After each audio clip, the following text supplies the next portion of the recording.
Na kwa miaka zaidi ya 20 Gideon Moi pamoja na William Ruto hawajawahi onana macho kwa macho. Na hawa ni vijana ya mzee mmoja anaitwa mzee Moi. Sisi kama jamii ya Kalenjin tunasema ni mwanzo mpya kwa viongozi hao wawili wakae. Nimeongea na wabunge almost 80% of parliament one on one to explain to them how we are going to move this country from a third world country to a first world country. I have had a conversation with our former Prime Minister Raila Odinga on how we are going to move this country from a third world country to a first world country.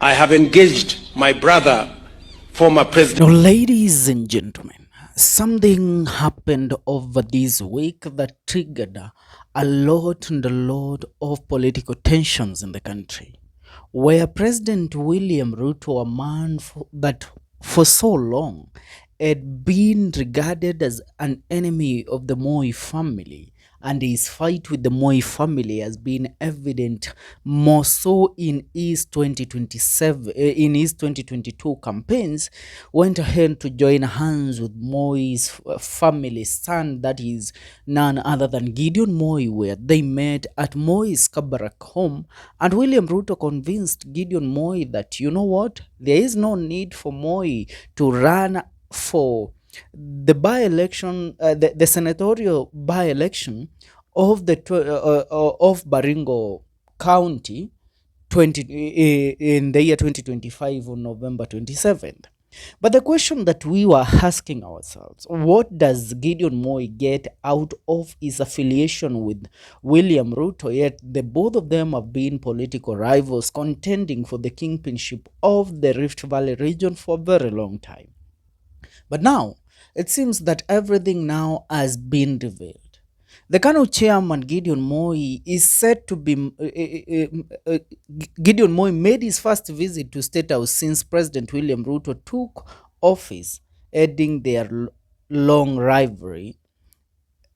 Moi made a sudden U-turn after he dropped his senatorial bid and instead declared support to Ruto, UDA candidate in Baringo by-election.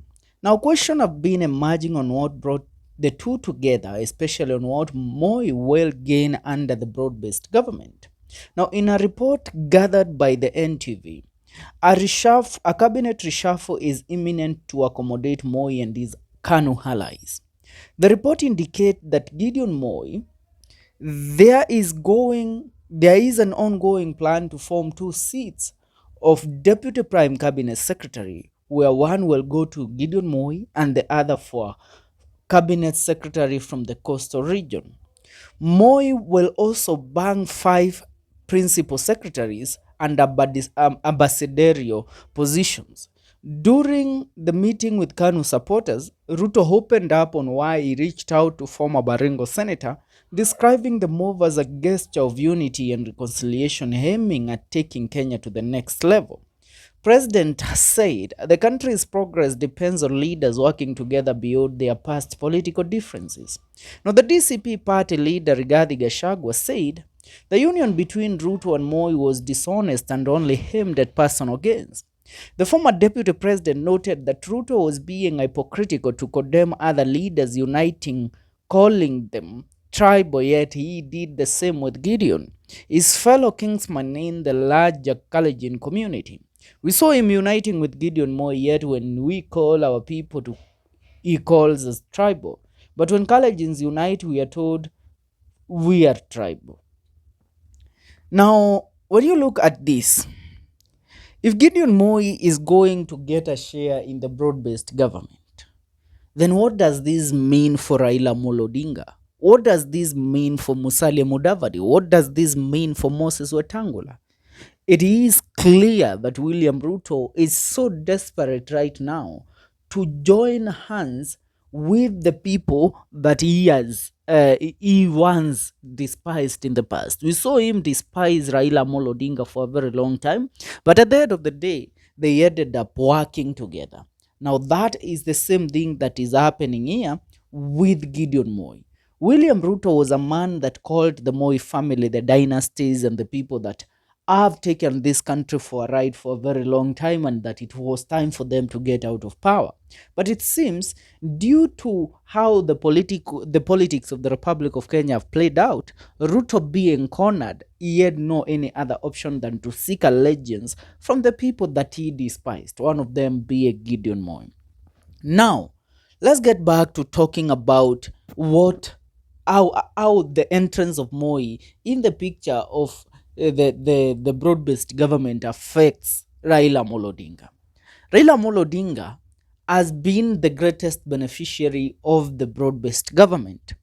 Now, with him benefiting so big from the broad-based government, Raila Amolo Odinga became, I mean, he arrived at a comfort zone where he thinks that William Ruto will just settle for him and he will only believe in him that Raila Amolo Odinga will deliver the presidency to William Ruto come the year 2027.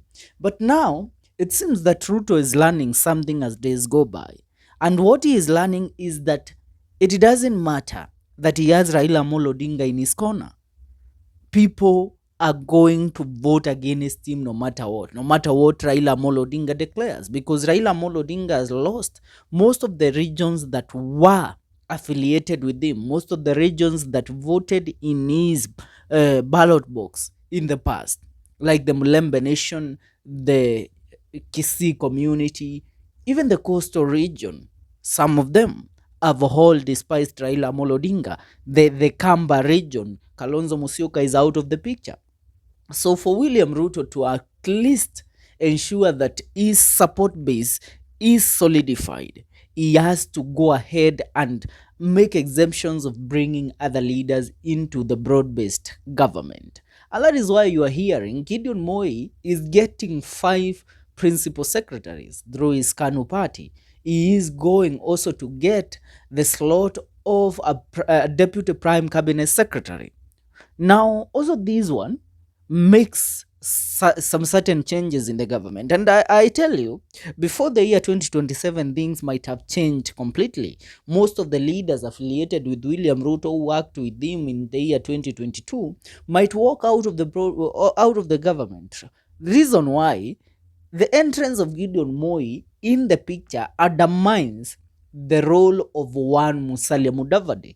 Musalia Mudavadi was given the role as the prime cabinet secretary, and then he was given a position as the foreign affairs minister.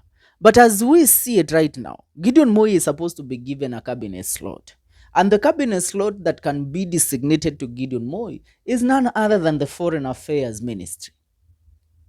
If that is taken out of Mudavadi's corner, then that makes Mudavadi as irrelevant as he comes, because he will only be left with the shadow title of a prime cabinet secretary, which we have not seen Mudavadi play anything to prove that he is the prime cabinet secretary. You know, the prime cabinet secretary slot was brought about by Uhuru Muigai Kenyatta, where he added that role to one Fred Matiang'i. And you could see Matiang'i playing the role very well. I mean, overseeing the cabinet secretaries and how every docket in the country was being run.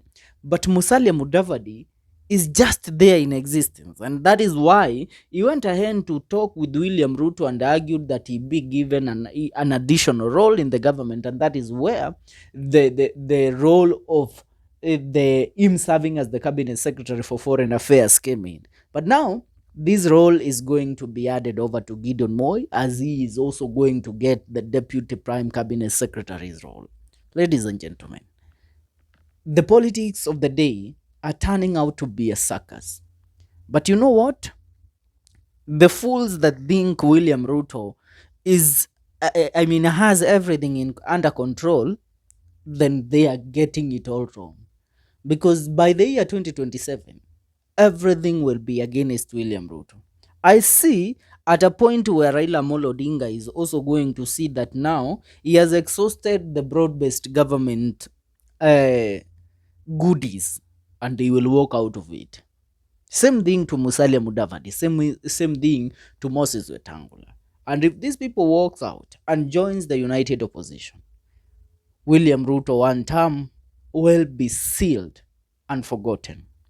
For now, that's what's up. Make sure you subscribe. See you in our next video. Subscribe. This is the Kenyan Daily Report.